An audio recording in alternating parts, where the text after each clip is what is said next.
lumaki.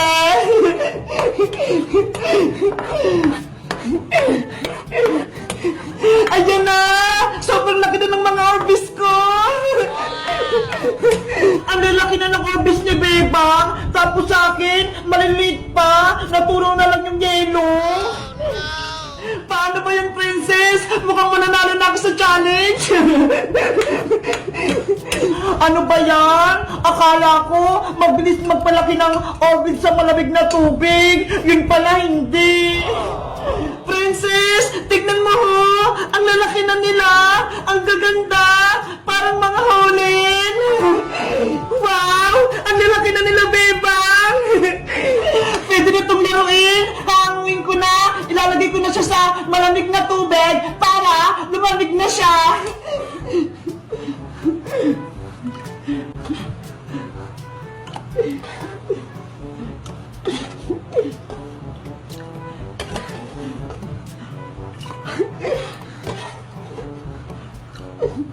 Ayan! Wala na sa kawali! Dahil maliliit pa tong orbis ko at malalaki na sa Bebang, ibig sabihin, ikaw ang panalo! Yay! Panalo yung mga orbis ko! Bebang, pwede ko rin bang hawakan yung mga orbis mo? Nainggit kasi ako sa iyo eh! Sige, princess! Walang problema! Wow! Ang lalaki! Sobrang lambot! Kumpara sa akin, ang lilit pa! Guys, nanalo ko sa challenge ni Princess! Naunang lumaki itong mga orbis ko kumpara sa kanya! Kasi nilagay niya sa malamig na tubig yung orbis niya eh, habang ako, nilagay ko sa mainit na tubig! Ang galing ko, diba? Ang saya maglaro nito! Ang lambot-lambot! Kayo guys, nakapaglaro na ba kayo ng orbis? O kaya kisses? Lumaki din ba sa inyo? Mag-comment lang kayo! Bye-bye!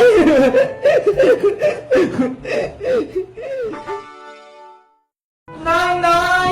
Gusto ko rin sumama sa SM! Gusto ko rin pong mamasyal! Ay naku, wag na! Wala akong pera dito! Bibili lang ako ng grocery natin! Hindi naman po kasi ako magpapabili sa inyong laruan eh! Gusto ko lang din pong pumunta doon! Bibilan na lang kita ng paborito mong Dunkin' Donut! Di ba? Gusto mo yon? Sige na nga po! Basta po, Nay, bilan niyo po ako ng isang box ha! Yung marami pong laman! Oo, basta, huwag kang umalis ng bahay ha! Antayin mo ako! Opo!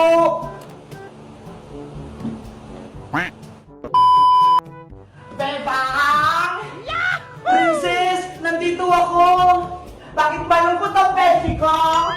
Kasi si nanay, iniwan niya ako, pumunta siya ng SM, tapos hindi niya ako sinama. Ay, ganon! Ay, alam ko na! Maglaro na lang tayo para hindi ka malungkot! Sige! Aray ko! Wag mo naman lakasan! Ito pang sa'yo, princess! A few moments later. Bebang! Ay, si nanay! Dumating na! Tulungan mo ako rito! Marami akong bitbit! Tara, princess! Salubungin natin si nanay! Tara! Panigurado marami siyang pasalubong! Nay! Ano pong pinili nyo? O, ito! Ipasok niyo ito sa loob ng bahay! May kukunin lang ako sa labas! Wow! May Dunkin' Donut! Ako na po magbubuhat niyan, Aling Sitang! Oh, salamat, princess! Oh, sa'yo naman to, Bebang! Ang sarap nito! Oh, no! Ang bigat naman itong akin! Malaking karton! Princess, tulungan mo ko! Kaya mo na yan, Bebang! Tignan mo ho! May bitbit din ako! Ano ba yan? Ang tamad mo, princess!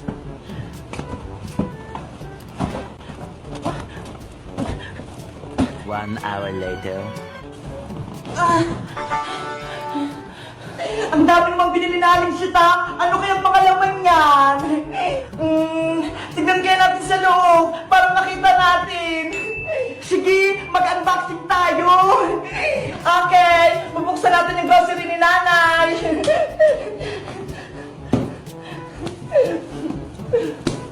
naman, i-unbox ko tong box ng Dunkin' Donut. Wow! Ang sasarap! Ito na lang pinamili ni nanay. May prutas, may palaman, may coke, may gatas na malaki, may dilata, may cheese, tapos, at dito pa yung favorite ko. Ang dami naman. Ang sarap-sarap talaga nito. Favorite ko to, papayat. Ito pa yung paborito ko, Dutch Mill, para lumakas ako sa umaga. Ang dami. Susubukan ko naman itong chocolate. Ang tamis din. Ang sarap. Nasaan na pala yung pasalubong sa akin ni namin na Dunkin' Donut? Hindi ko makita. Last na itong natitira, kakainin ko na ulit yung Dunkin' Donut. Ang sarap! Hoy, Princess! Nasa iyo pala yung donut ko! Bakit mo inubos? Diba? Pasalubong ko na rin kita, kaya kinain ko na. Akin yun eh! Favorite ko yan! Tapos ikaw lang yung kumain! Favorite ko rin to eh! Aray ko! Aray ko, beba! Yung ngipin ko nasakit! Ayan kasi, Princess! Katakawan mo! Hindi mo ako binigyan ng donut! Kaya sumakit tuloy ang ngipin mo! Beba! Tulungan mo ako! Makalit yung ngipin ko! Tanggalin mo! Oh, no! Deserve mo yan! Matakaw ka kasi! Oh, ito! Sa'yo na itong donut na titira! Ayoko na to!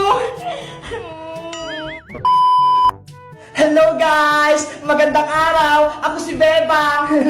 Si Princess! Inubos lang yung pasalubungin namin na Dunkin' Donut! Kaya ayun, sumakit tuloy yung ngipin niya! Kayo guys, anong favorite ng pinapasalubong sa inyo ng mama nyo? Mag-comment lang kayo! Bye-bye! Gulay! Gulay!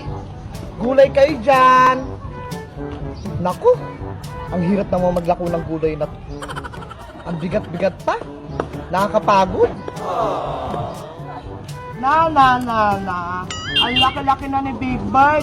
Laro kayo ni Mateo. Gulay.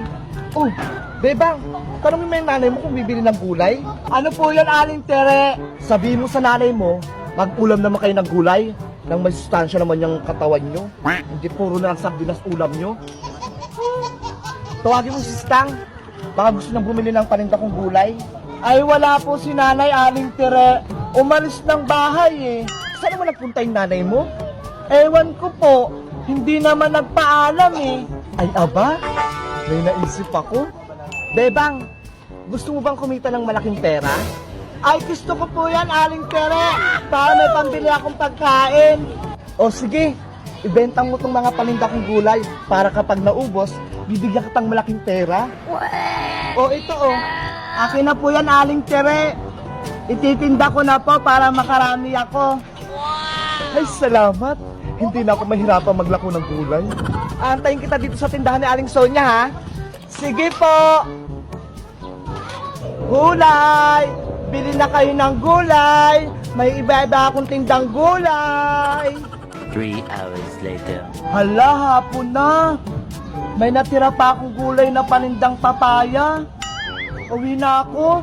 Baka hinahanap na ako ni nanay. Ay, andyan na si Beba. Tapos na atang magtinda. Aling Tere. O ano, Bebang? Naubos mo ba yung paninda ko? May natira lang na isang papaya. Ay, ang galing mo naman. Nasaan na yung pera? Ito pa oh. 355. Wow! Nakakatuwa nga po eh. Hindi sila tumawad sa paninda ko. Siguro naawa ata sila sa akin. Ang galing mo naman magtinda, Bebang. Salamat po. 355. Ang laking pera. Oh no! Hala! Aling Tere, asa na po yung bibigay niyo sa aking pera? Yung hati ko po sa paninda. Tamang-tama, Bebang. Yung natirang papaya,